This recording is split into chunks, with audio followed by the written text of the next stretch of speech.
And we're We, on. we are live. 24 hours and 4 minutes late. That's all it is. I don't think anybody's keeping track. I had two people ask me, Dan. Two human beings asked me today, said, when are you doing the show?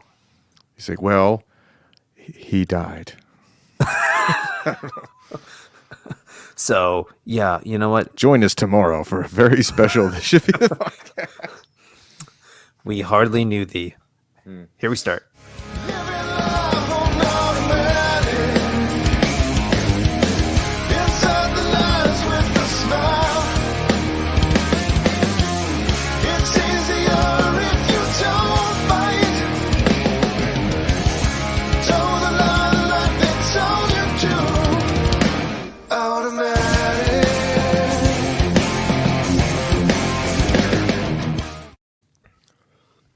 Okay. All right. Episode 23. Crazy. Good Coming old up Michael on Jordan. coming up on half a year here. It's pretty nuts. Huh. Huh? Yeah. I think, right, yeah. well, so the question is, what is the average lifespan of the typical two middle-aged white dudes doing a podcast? I feel like by this point we've beat the spread, right? I think we beat the spread. Yeah, for sure. I mean, definitely nobody's listening to your average two white dudes on a podcast. So we're still in that meaty middle. But yeah, I think yeah, that's Right. Didn't we try to look this up? Average. I think we found the Number- average length of the episode, but not like the lifespan duration of the project. Success, a long game. That's 43 minutes. Okay. Yeah. See, why everyone goes straight to the time? Who cares about the time?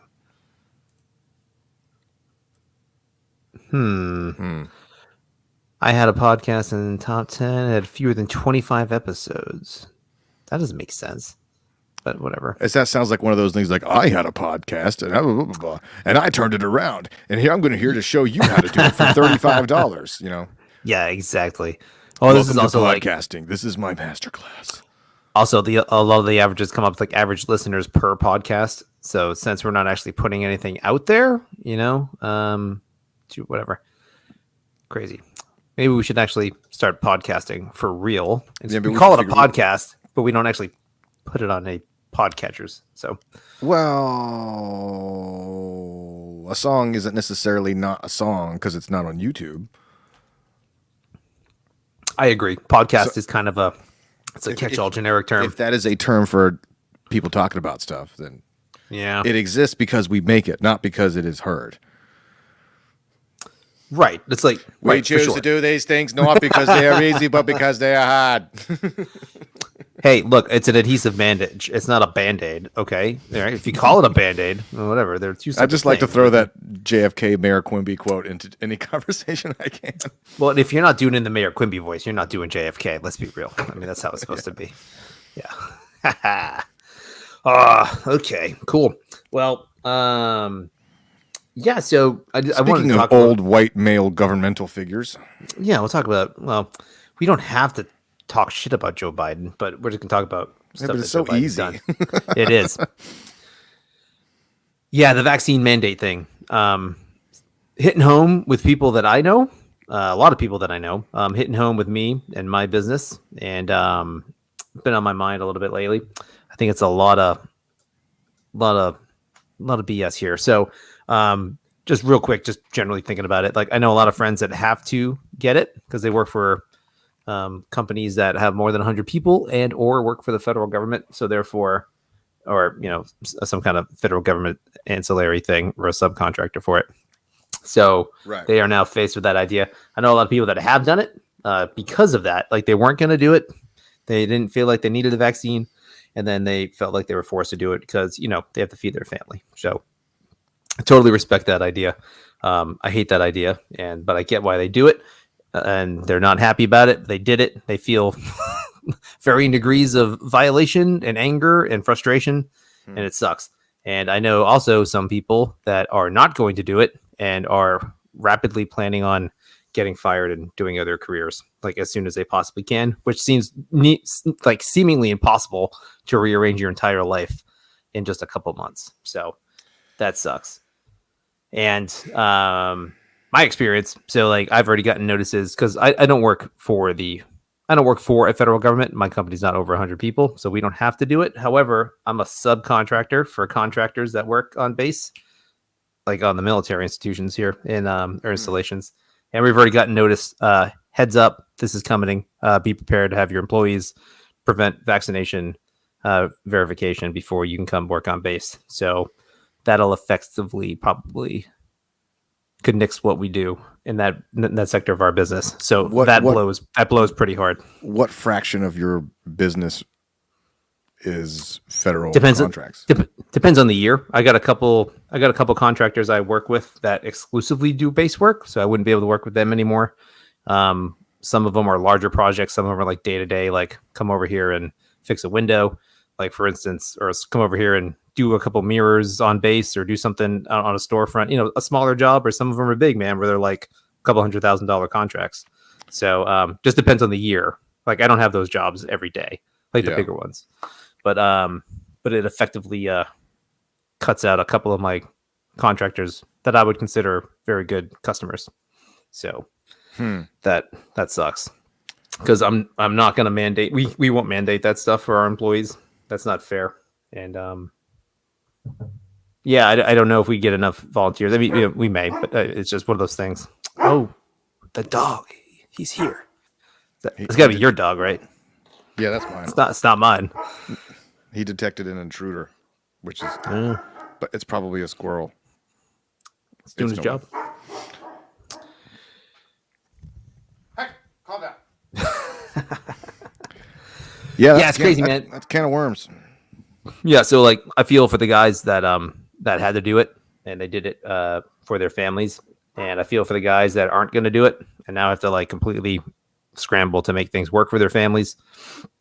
And I feel stupid for complaining about it to my degree. Like it's a portion of my business, and I'm lucky and blessed to have other streams of income other than that. But like it sucks for the guys that are in no position, or guys and girls in that position, to do it. It's terrible. Do you know anybody in that spot, or have you run across anybody? Not really. Well, I don't know. I mean, I'm pretty much only in charge of myself, right? Right. And so I don't know if any of my clients have not a bad spot to be, by the way. Well, it has its ups and downs, which is a whole different conversation. Fair enough. But I don't know if any of my people have, like, at least to my knowledge, they haven't said anything like, "Hey, everybody who comes to our place has to be, has to be vaccinated or whatever." Yeah. So, yeah, I mean, I was told, by my superiors, back in April, it was like, "Hey, everybody should get the vaccine," but it wasn't like a rule. Yeah. And at the time, I didn't really think about it very much because I was like, yeah, that probably seems like a pretty good idea. So everybody was kind of on the same page. We didn't really have anybody who was like really going to be against it. I could think of maybe a couple of people, but like they happen to have retired within the past couple of years. So that kind of would have been an interesting conversation. But it's kind of crappy. It's weird. And it's one thing that's like, it'd be one thing if it was like Ebola. Yep. Right. At least now, here's the question. Like, would a federal vaccine mandate be less wrong? How bad does a disease have to be for it to be, you know what I mean? Because it's like, because Rona is, as bad as it is, not the worst thing in the world. Correct. Right? Just in terms of numbers and statistics and stuff. So it's like, that's part of why people complain about this stuff. Yeah. But it would be an interesting sort of social experiment. Like if you took a survey, like how bad would a disease have to be for you to change your opinion on like this kind of stuff? Okay. So, right. I can't answer for everybody else. I would say, I mean, from just a moral standpoint, you don't have the right to mandate anybody put anything in their body that they don't want to, or to undergo a medical procedure that they don't want to. Like if it's Ebola, I mean, come on, dude. If there's a 50% chance that you're going to die, and you're going to die like with your eyeballs dissolving and you're bleeding out of your butthole, you're going to probably get that vaccine in a heartbeat. Yeah. I mean, that's not even a vaccine mandate at that point. It's a vaccine. Everyone's jumping through hoops to get it. That kind of situation. But like, I understand what you're saying. Like, for those less inclined to be stubbornly individualistic, like what line do you draw? But like, I don't know, man. Like, I don't feel like you can. I don't have the right over anyone else to tell them they have to take a medical procedure that I want them to. Yeah. I mean, you only have it, you have that right insofar as it relates to you. So Yes, maybe right, like you as a business owner should have the right right. to Yeah, not that it would yeah, be yeah. Go ahead. a good idea, but like I don't see why, to me the ideal scenario is like the government can say like, look, we would like to encourage businesses to encourage their employees to get vaccinated. Obviously, we can't force you to force them, but if you want to ask your employees, as a consensual relationship between adults, then you can do so. Now, probably at your own peril, right? It's not going to be good Yeah. for business. Just Well, like here's where. people, you know what I mean? Yeah, yeah, yeah. So I would agree insofar as like new business relationships, right? Not existing ones. So like, I was like, for instance, I was talking to my wife about it. She's like, "Well, you don't have any contracts right now." I was like, "No, I'm not in the middle of a contract." She's like, "Well, what would have happened if you're in the middle of a contract with the federal government and they said now everyone has to be vaccinated?" I was like, "Well, I think I would just go, here's your material, pay me for my time and my material. You're good to go. Our contract's over now. Like that's a void of contract. Yeah, they void the contract. Right." And I think I would be okay. They don't with get to. that. They wouldn't get to change the terms of the contract after it exists. Correct. So, Yeah. like for instance, so for as an employer, I would also say that that's kind of the same thing. Everyone I have an employment contract with, there was no you have to have this medical procedure to work here. So therefore, I wouldn't be like you all have to do this or you're out of here. Now, if I felt the need to do that, I could do that for new employees on and be like, listen, it's best for everyone here that you're coming in here fresh or coming in here new, just so you know I require this. Do you agree? If they agree, that's completely consensual. But like the way it is right now, it's a threat of your job and a threat of your livelihood and a threat against feeding your family to be like you have to do this because I said so. That's not a Yeah. position I feel comfortable being Yeah. in. Yeah. Like I don't have that control. I don't want that control over people's lives, Yeah. and I don't know how bad it would have to be. But then again, that's what I'm saying. If it was so bad, if it was so scary, You wouldn't have if to it was convince people. you wouldn't have to convince people. You wouldn't have to threaten them. Yeah, you wouldn't have to mandate it. I mean, people as a general rule are kind of dumb, but they're not that dumb, right? Well, I agree. Yes, yes. You know, Because people do stupid, unhealthy things all the time. But Right. like, and if it was really such a bad thing, where I was just like, I think you're all gonna kill me. This I remember talking about this early on, like where people are just like, it's so bad, you're gonna die. Everyone needs to stay in. Blah blah blah. You need to do this. You need to do that. But people's lives betrayed that. They would go out. They would do things. They Right. would.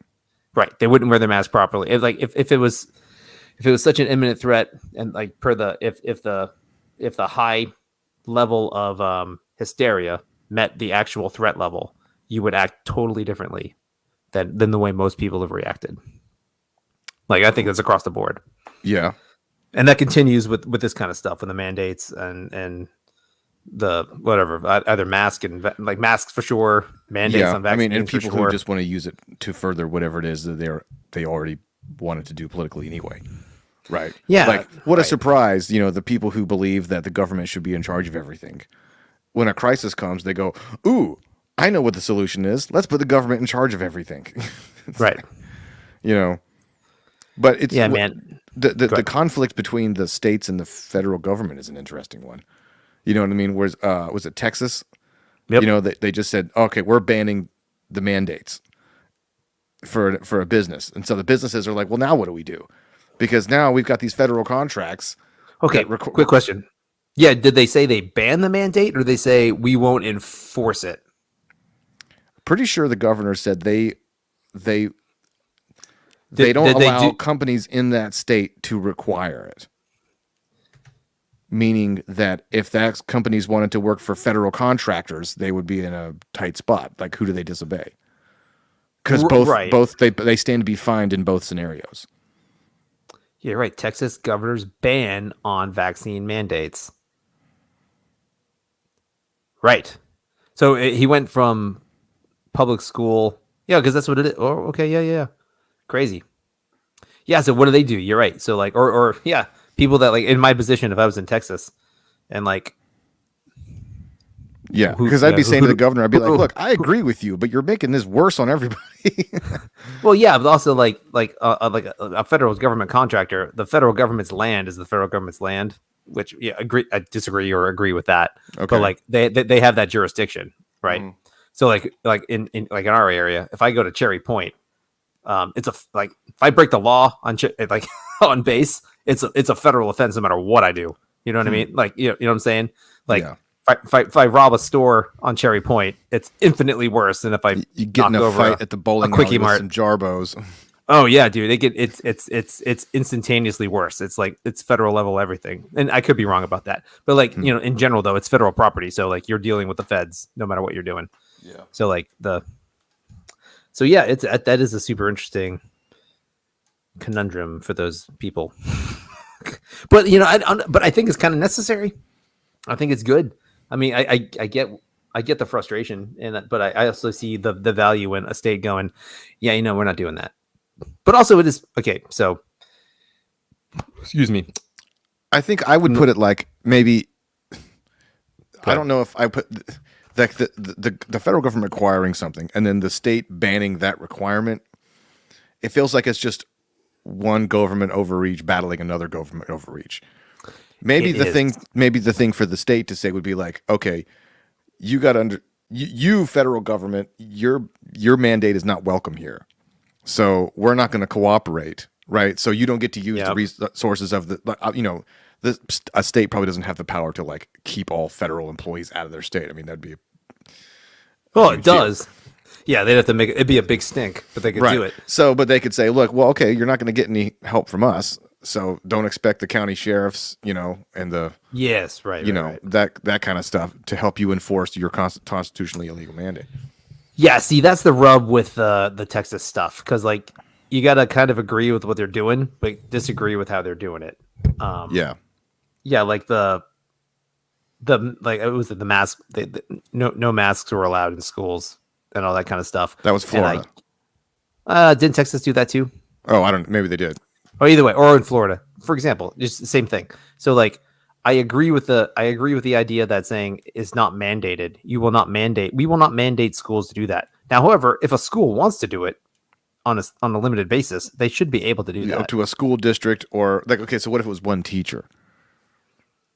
Yeah, right. No, right, exactly. So, but again, also we're trying to refresh my memory. They were still. I mean, you could still wear a mask to school, though. Yeah, nobody's right? saying people can't wear masks. The question So is, that's what, a little bit. what, That's, right. say That was you had different. some teacher that was in like Tallahassee or something who was like, I don't feel safe. I want all my students to wear masks when they come in my class. Right, you couldn't do that. Right. All right. Let me think about this as I go through it. So like with the mandate though, like so yeah, right. You can't mandate that. I would agree. But that should it be a law though? I don't know. You know what I mean? Like I don't think I wouldn't mandate my employees to wear a mask or get a vaccine. But it's because I don't think it's a moral Right. I don't, Well, but you could like, say but- a state what could I- make a rule for state employees. No, but what I'm saying is like I personally wouldn't do it. I think that's wrong. Would I stop someone else from doing it? I don't think I have that right either. You know what No, I mean? you don't have the power to stop. I mean, right, like a government. Right, like something county or North Carolina. I mean, they shouldn't be able to force a business to have or have not a mandate. Correct. That's up to the business, right? Yes. And then it's up to customers whether they want to go to that business. It's up to the employees And whether they employees if they want to whether work they there. want to Yeah. want to work there. That is correct. Right. So, like, and it's not the federal government can't require the states to do so. Yeah. So- I would agree. Yeah. But if somebody right. wants to, I mean, knock yourself out. It's your own. It's your Yeah. funeral. Well, see, yeah, exactly. There's all sorts of things that like you should be able to do that are terrible ideas.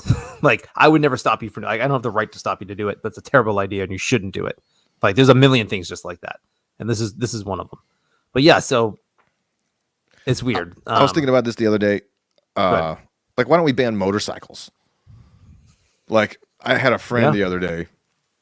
Not really like a great friend. A guy I knew who was a wonderful person, had a wife, 3 kids. Killed on a motorcycle the other day. Really?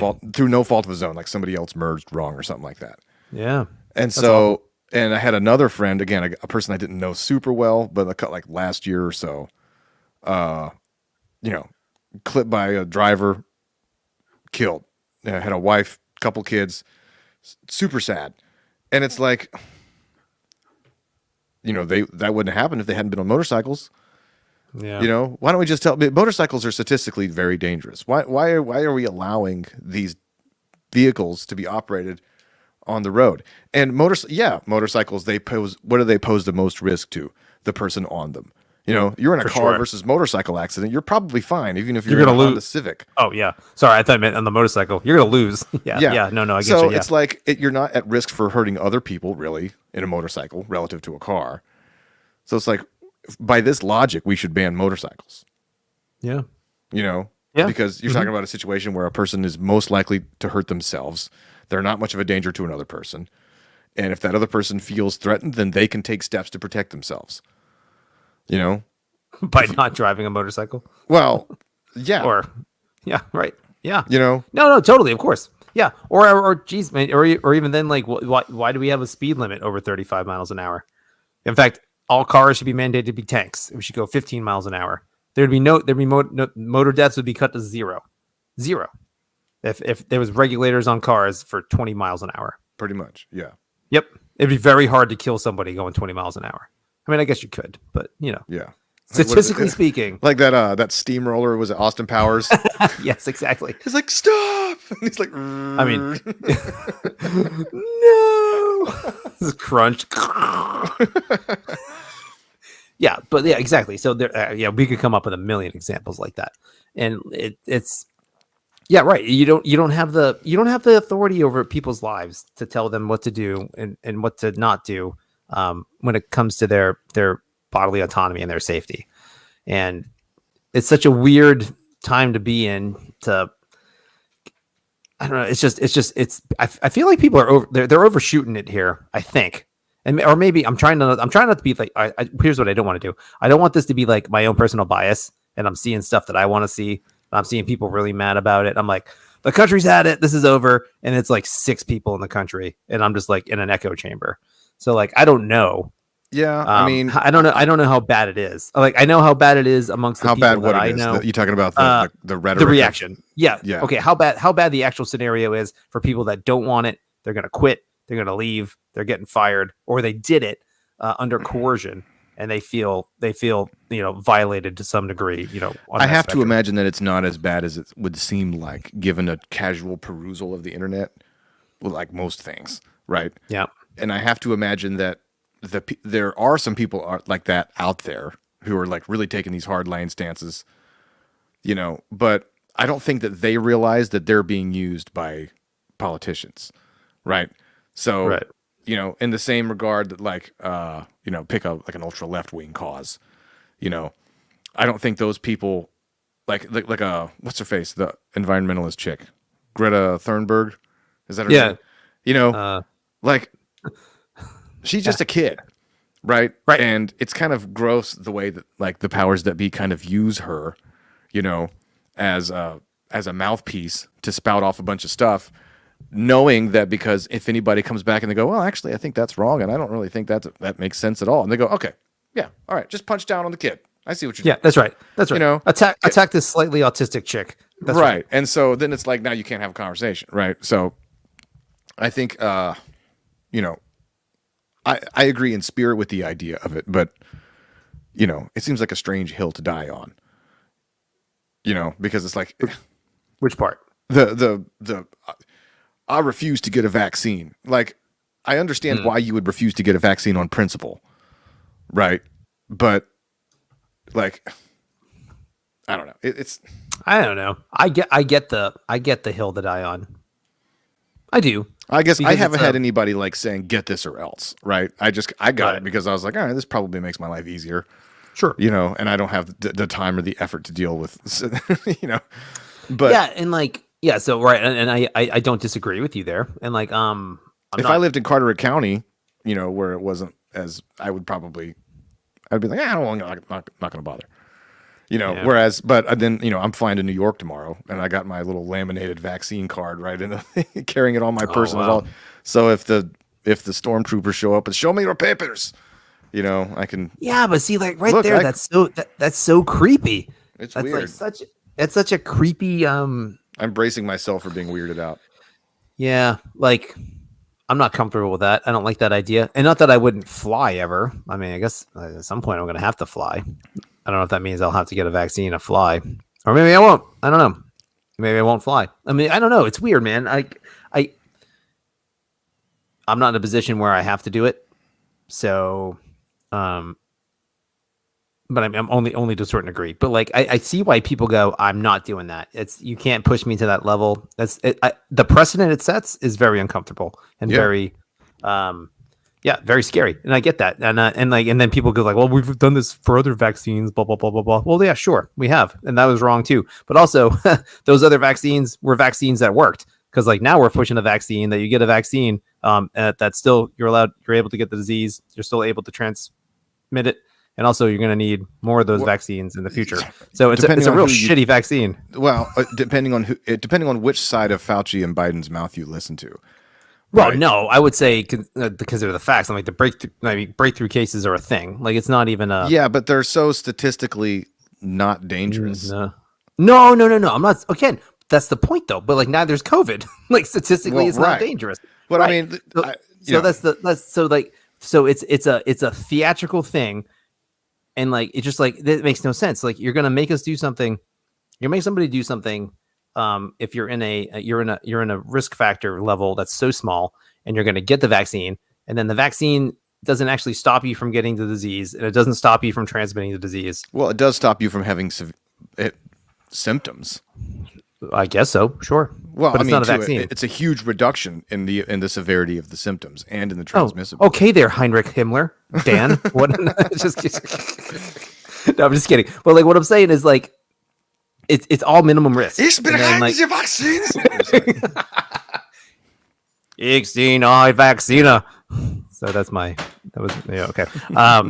But the point is though, like it seems like, so all that aside, true, I agree. Like, it does reduce your stuff, reduce the symptoms. Great, that's good. But like the symptoms aren't that bad for most people that get it. Right. So like it's an exercise in futility, or it's an exercise in control, or hysteria. Well, right now it's an exercise in control because I mean, So then that's a good reason to push back, I guess, is what I would say. Right, because you can tell. Right. So like because we know. We've seen this scenario before. Like, when was the last time the government walked back power? You still have to take your shoes off when you go to New York, when you walk through the TSA. Yeah. Dan, tell me how that goes. Take your belt off. Have someone rub your butt a little bit. It's kind of it's a good time if you have a couple drinks later. So like, I forgot where I was going with that. Oh, sorry. Exercise and control. Oh, right. Because it's like, okay. Crazy disease happening. Yeah, okay, statistically it's not a lot, but like even a small percentage of a huge population is a lot of people. So, we're doing all these lockdowns and stuff, and it's like, but there was always that carrot at the end of the stick. Like, well, we're working on a vaccine, Operation Warp Speed, we're going to do all this stuff. And then when we get to that point, then we're going to be over it, right? But the problem is that the government, they got the taste of blood. They're like, ooh, people will just vote away over their freedoms if we scare them enough.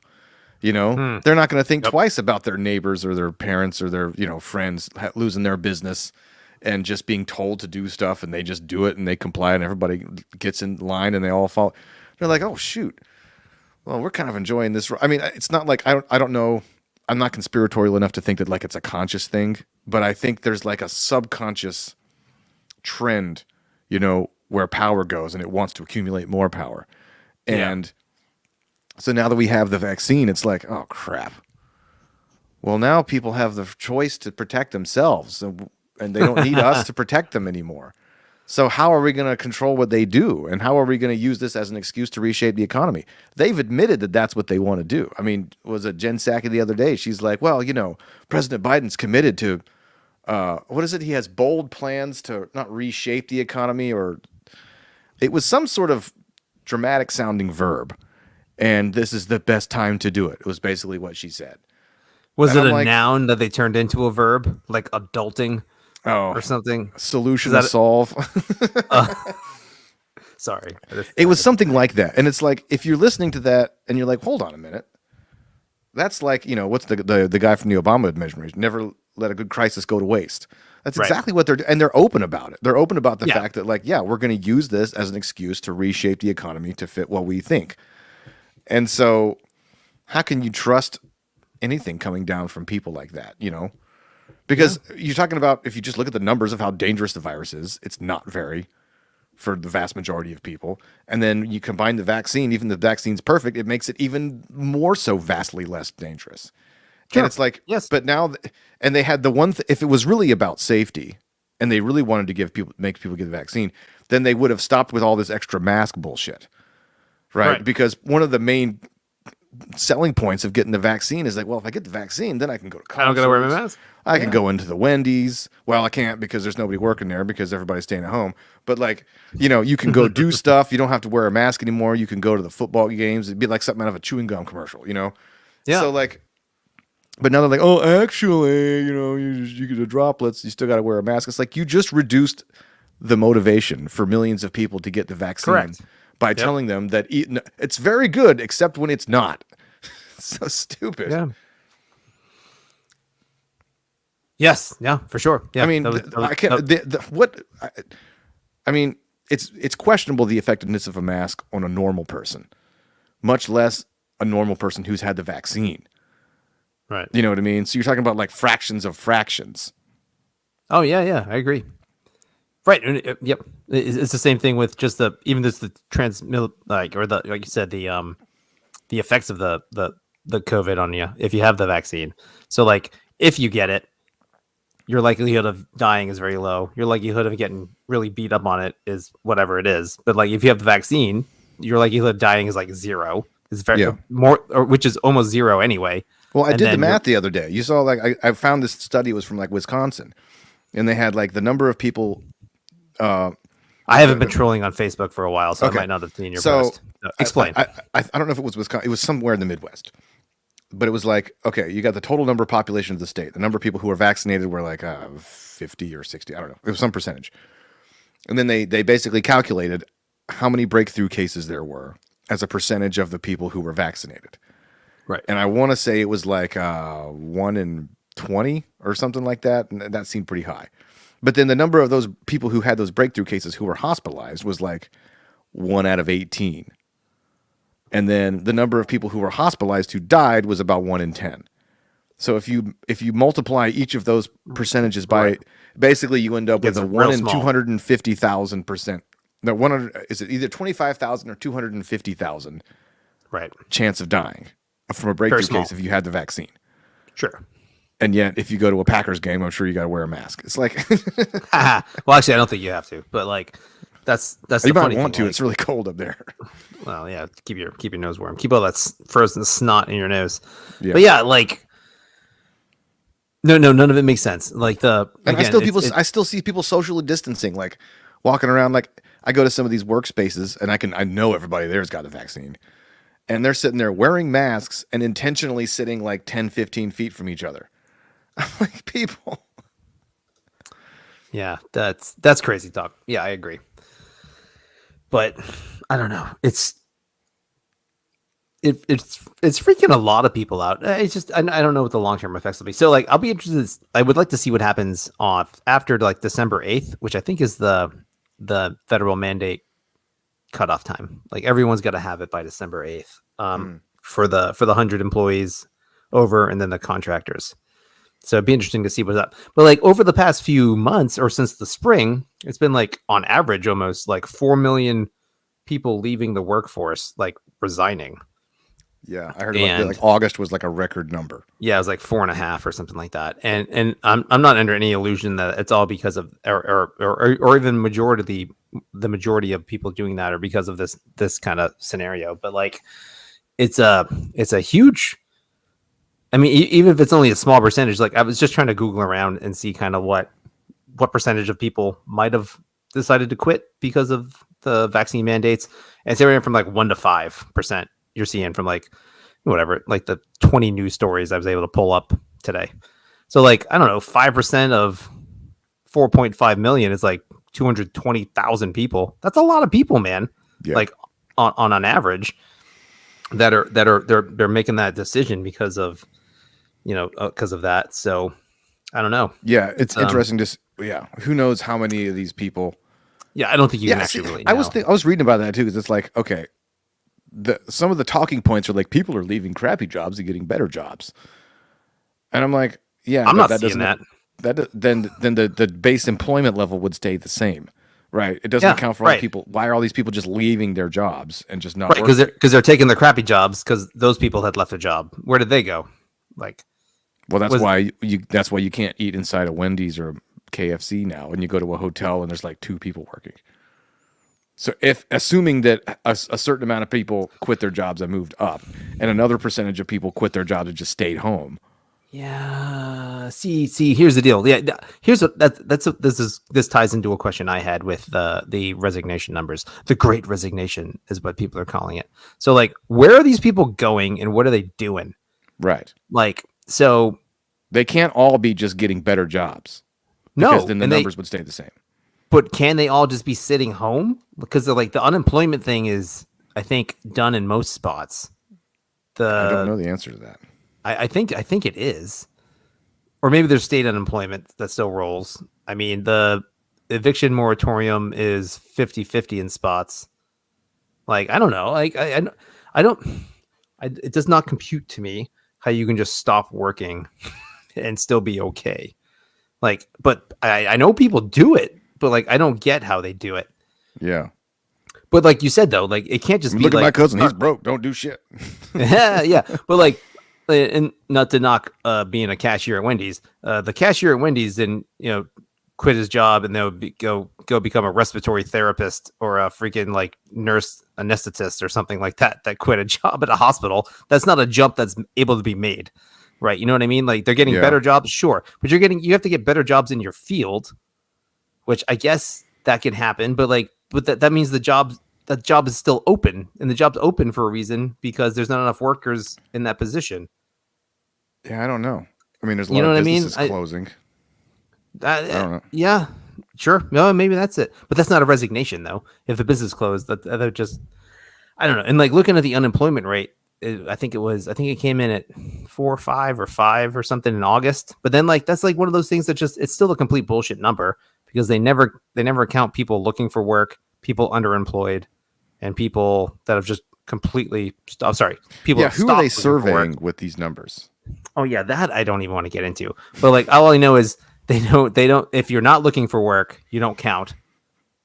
Like, you could be looking for work, you just given up, or you're underemployed, or a couple other factors. So like people say like you can usually take the unemployment rate and double it, and that's more likely what it's at. So if it's like 4.55, unemployment rate is really 10. Like when you actually factor, because the government fudges the numbers to make it look better, no matter who you are, whatever administration it is. Yeah. So like, and like 10% unemployment rings true to me with what I see just going out into the real world and seeing short-staffed people freaking everywhere. And it's not even like just restaurants and stuff like that. Well, that's like, what's weird about it. It's service industries. It's normally correct me if I'm wrong, but like normally in a low economic, in a dip, you see a lot of people like looking for work. Like, hey man, you got somewhere I can work? You know what I mean? Like it's like that shanty town from They Live, Yeah. like Yeah. that's the Grapes of Wrath. That's the kind of scenario that you see where it's like people willing to do whatever to get by. But in this scenario, you have the opposite. You have businesses scrambling to try to get people to work for it. Every single fast food restaurant is paying $15 an hour right now. Right. And literally every place is hiring. Yeah. So where did all the people go? Are they just getting government money to stay home? I don't know. Yeah, no, that's what I'm saying. I don't know either, and that's what throws me for a loop. So, and so I was trying to read up on this stuff too. So like, and just in passing, reading, just like, well, the vaccine mandate has probably had a negligible small effect, 1 to 5% or whatever.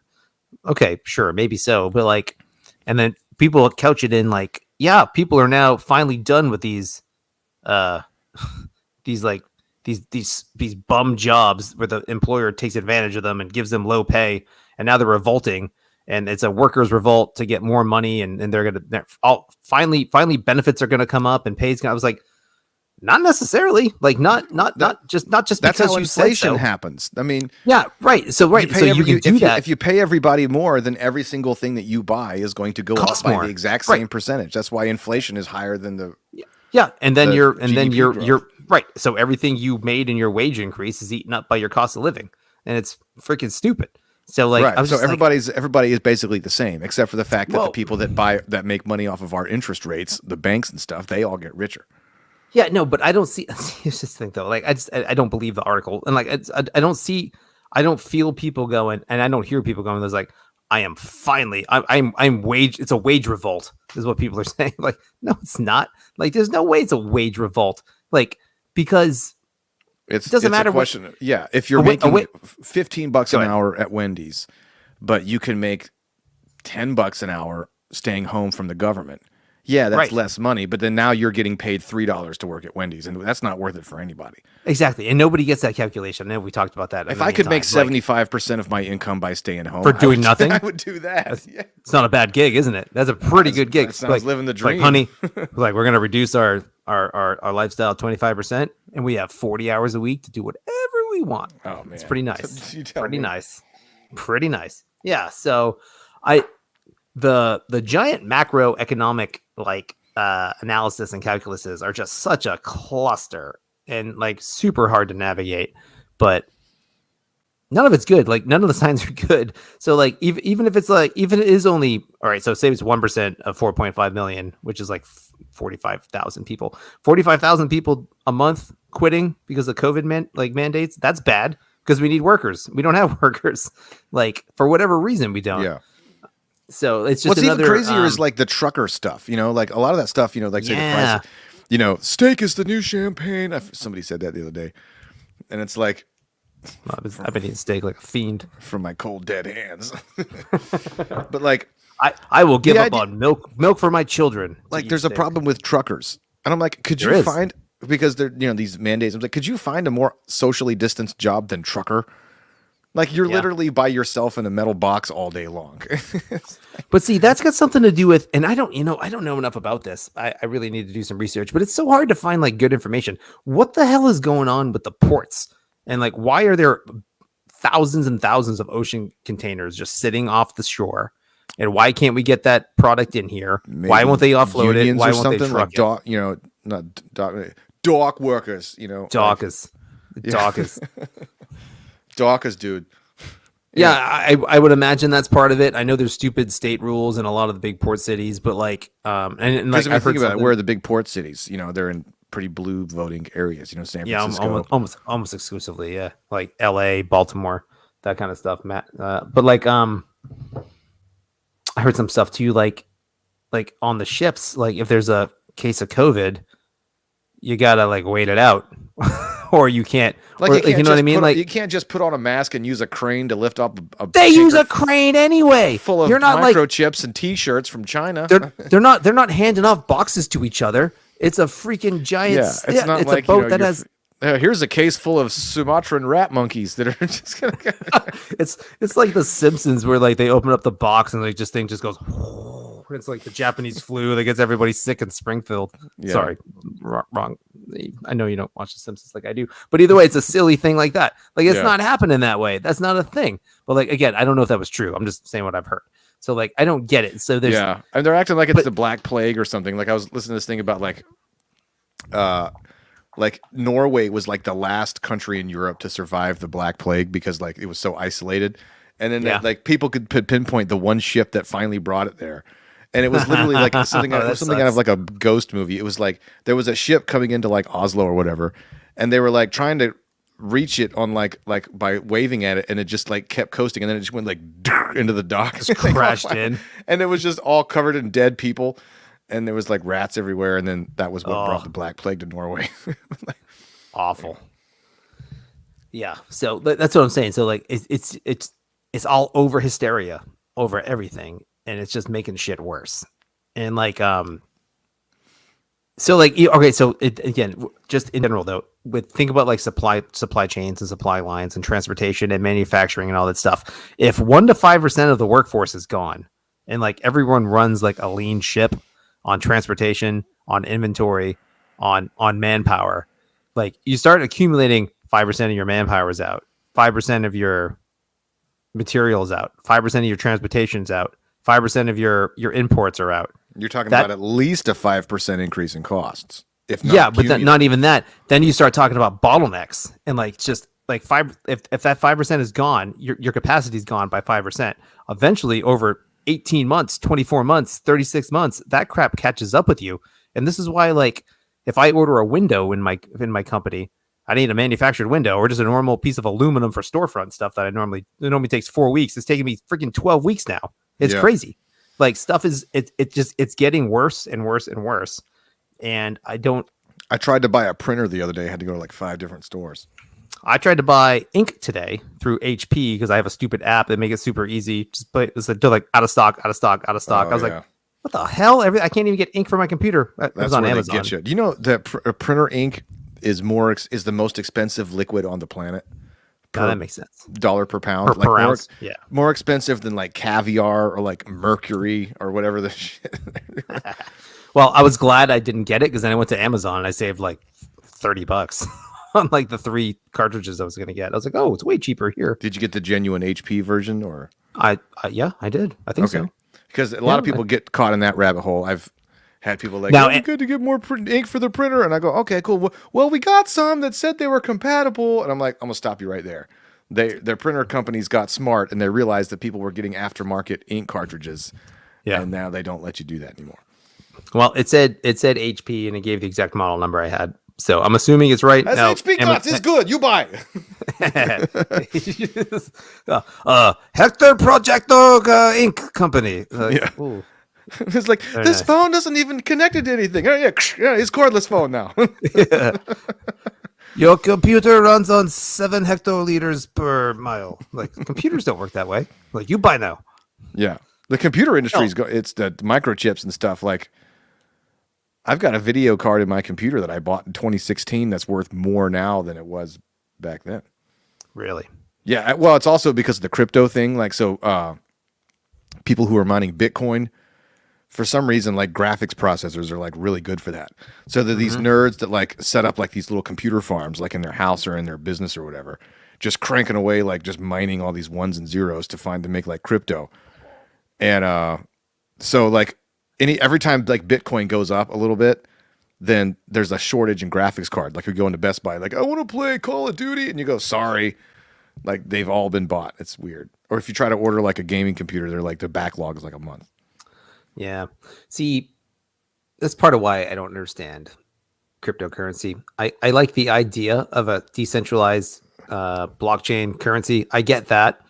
How you find value in that, I don't get. It sounds to me like I dug a ditch and I filled it in. I've just been doing that for days. I found 100 people to dig ditches and fill it in. Now I have a Bitcoin. Like, okay, you didn't actually do anything. Like, it's not a thing. It's like, that's a. It's kind of but a then Ponzi again, scheme when you think about it. But currency is not a thing. It's just a unit of exchange. Yeah, like on one hand, Bitcoin is better than what we have now because it's not controlled by a government. But on the other hand, it's even more separated from reality than the dollar is. That's right. Yeah, because at least with the dollar, you can be like, I see how you minted that thing. I get that. It's a piece of paper that's worth nothing, but at least it's generally agreed upon. But the whole, all the value of Bitcoin is speculative. Yeah. Meaning the reason it's worth a whole lot more now than it was 10 years ago is because all these people are like, oh, it's the next big thing.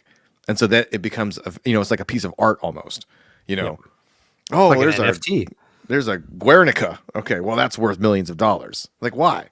Well, because we know people will pay for it, but it artistically may not be worth that. Right. Sidebar. Sorry. But yeah, right.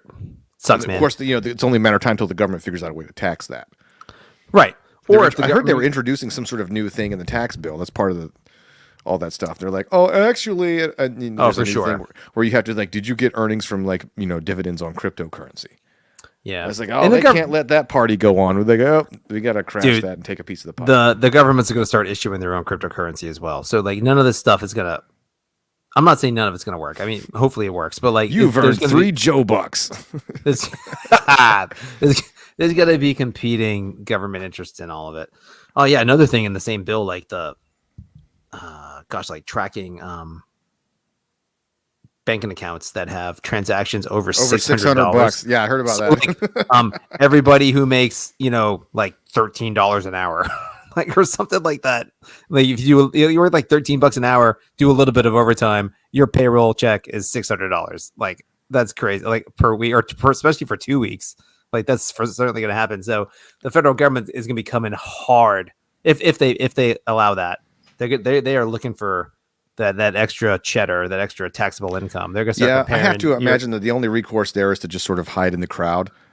Like, as you know, in the musician world, everybody's like trying to get paid under the table, you know, and everybody figures that like, okay, the government has bigger fish to fry than to try to come after like this musician person who makes 30 grand a year playing at bars. They're not going to sit there and be pouring through their W-2, their 1099s and all this kind of stuff to figure out like, was that an actual business expense where you declared all that gas? Like they're not looking. Well, it's not even that. They're just going to go, your deposits don't match or there's going to be an algorithm where your deposits don't match your W-2, and they're going to do a evaluation that way and go, hey, what happened there? So I mean, yeah. So if you deposit that, right. So they're going to get a hold of your banking records. Yes. Because right now it's like every transaction over $10,000 has to be reported. And that was like, for, talking about like people like they're depositing like 10 grand, like you're probably a drug dealer. So let me look into you, like that kind of thing. Or you could be like a restaurant that has like 10 grand in cash or something like that. So like now it's $600. Like any deposit of $600 flags your account to the federal government. If that, I don't know if that's something that's passed or that's part of the bill that hasn't, whatever. I'm sure it'll get in there because it's written in there and no one's going to take it out. Maybe this might be a situation where governmental incompetence will work in our favor. Oh God, let's pray, Dan. We'll pray that's the case. Yeah. Whatever, man. So to recap, vaccine mandates bad. Sorry. Yeah, I think so. I think in all instances it's bad, and like it's just bad, and that's not even just to speak to the efficacy of the vaccine. Like I could care less. It could be the greatest vaccine in the world, but you still don't have the right to do it. And it's still shitty to make. It's still shitty to hold people hostage based on their employment and feeding their families and supporting themselves. That's just a crappy thing to do. You're putting people in a really that's a desperate position to put it in, and I don't mean that term in like a really like. I'm not trying to be like dramatic there. It's a desperate position to put people in and be like, well, I have to do it. Yeah. Well, made all the worse by the fact that you basically are forcing people to get to a position of such desperation that the only place they have to turn is, government, can you help me? Yeah. And it's like, that's what they want. They definitely want that. That Ronald Reagan quote where it's like, what's the scariest thing that you can hear is like, I'm here from the government. I'm here to help. I'm here to help. Yep. Exactly. So like power breeds power, and like the most power you can have over somebody is dependency. Like because once they get it in here, like then if you want to vote it back, then they'll just point at you like that person wants to take money out of your pocket, Yeah. Because it's like once they can't walk anything back. Yeah, no, it's hard because the average people, aren't really thinking about this stuff too much. So like nobody's going to go to the polls in 2022 and vote against free money. Like they might. Oh no, it's absolutely. Yeah, no, it's absolutely bonkers. I get a direct deposit from the federal government in my checking account every month now for like $500. Yeah, I get $250. That's crazy. Yeah, that's absurd. I don't deserve that money. I don't need that money. It's like I guess it's my child tax credit or whatever. But it's your money, so I mean, yeah, I get that. Now, however, so my child tax credit is probably in the way my taxes work out, it's actually a decent credits. But like there are people that they're the way their credits, their rebates, and all that stuff works out, they get more money back than they pay in. Yeah, there's a huge percentage of the population that does that. Like something like 40% of taxpayers get more money back than they pay in, depending on whatever program you're talking about, not just like tax rebates. It just could be it's a net thing, right? So like as soon as you start it, like if anyone goes stop that, they're gonna go, they're like you said, they're taking money out of your pocket, they're taking money from your kids. It's like, oh my god, It's freaking crazy, man. We need to make the rich pay their fair share. Yeah. It's like, oh, okay. So the top And also, one, we need the top one we need the track. 10% paying 80% of the government's budget. That's not their Oh, fair I share. think it's yeah, right. It's a crazy number. Like you could take yeah, so like I remember there like during the Occupy Wall Street stuff, which was actually had some good things about it. Like the whole banker bailout was complete bullshit. But like Don't even get me started on that. yeah, but like the 1%, like if you take the 1%'s income and not their income, take their income, like a wealth tax, 100% income, 100% wealth, take the 1%, take all their wealth together, you would fund the federal government for like 8 months. Yeah. And that's it. And then like also those people are decimated and then you couldn't tax them anymore. And that's it. And then the rest of it is taxing the rest or borrowing and inflating. And that's really what it comes down to, borrowing and inflating. And that was Occupy Wall Street was what, 10 years ago? Yeah. But 2011. Yeah, right. And like the budget now is 7 times as much. So it's not even 8 months. It's probably like 3 months, 2.5 months, if that. And that was the Obama administration. Yeah. You know, crazy. people talk about like capitalism is bad, you know? And I was like, hey, look, it was your boy Obama who was like, oh, let's bail out all these people that ran their own businesses into the ground. Dude, that bailout was only like $800 billion or $700 billion. I say only $700 billion, $800 billion. And then like the stimulus bill last year was like 3.5 trillion. Yeah. The stimulus bill, the additional thing they did over the budget. Yeah. And the new one is another 5.5.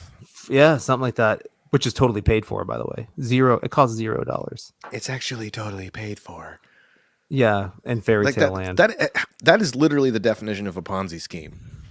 We will pay for it with money that we will get later from people. Which people? You people. Yeah. You know. And actually, and even then, also, it's cuts over a 10 or 15-year period. And by cut, we mean a decrease in the increase. So, like, we get more money every year, but instead of getting more and more money, we're just going to get more money. Yeah. We won't get more and more money. We'll get more money. What we're doing is we're taking money from future you, giving it to present you. Yeah. But you won't be able to invest that money because the inflation is so high that it'll actually be worth less in the future. Of course it will. Yep. Yeah, no, it's infuriating. It's like the government went to all those people in Hollywood with their Hollywood accounting. It's like, teach us your ways. You know, how can you take a Marvel movie that makes $400 million and then act like it didn't gross $1? Can you tell me about that reverse mortgage again? Let me see how that works. Like, yeah, how does basically that work? What is a reverse mortgage? I have no fucking clue. Apparently, your mortgage makes you money. No, it doesn't. That's a lie. Whatever it is, it's a scam. I know it's a scam. I don't even care what it is. I don't understand how that works. You see those ads, like, you know, like 11 in the morning, like during the Price is Right, when you're homesick from school, and they're like, you know, you could qualify for $50,000 as a reverse mortgage. And I'm like, how does this work? Because it's like the ad showed like these old people on like a fixed income, you know, like, and they're sitting there and they're looking concerned with the bills, and it's like, I don't know, honey, you know, and one of them's got a walker, and and it's like, oh, I got a reverse mortgage from Colonial Penn, and now we're great, or something. Colonial Penn. I don't know. That's probably life insurance. I don't know. Rebecca was pushing that pretty hard. Let's see. Everything you need to know about reverse mortgage. Oh, you're breaking up. Can you hear me? You're coming in real garbled. All right. My internet's jacking Or up. it's possible that I'm coming in garbled. Nobody's watching anyway.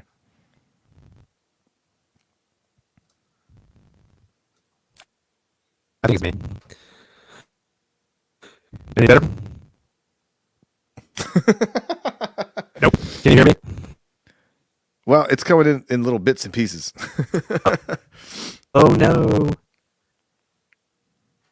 Well, I think we're about to die. Something's going on here. Hang on.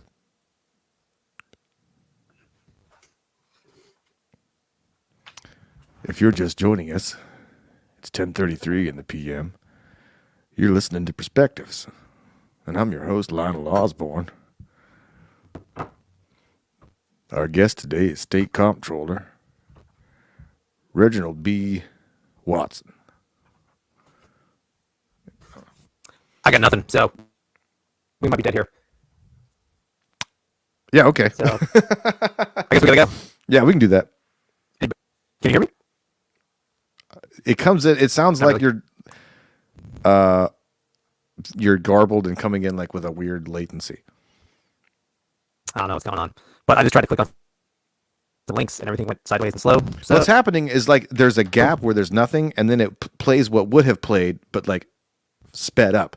So it's like nothing, and then it's like, okay, can you hear me now? Okay, great. I'm talking at 10 times speed. cool. I can't wait to hear this later. Okay, well that's it for the show, folks. We'll talk to you next week. Same bat time, same bat channel. Outro. Stupid.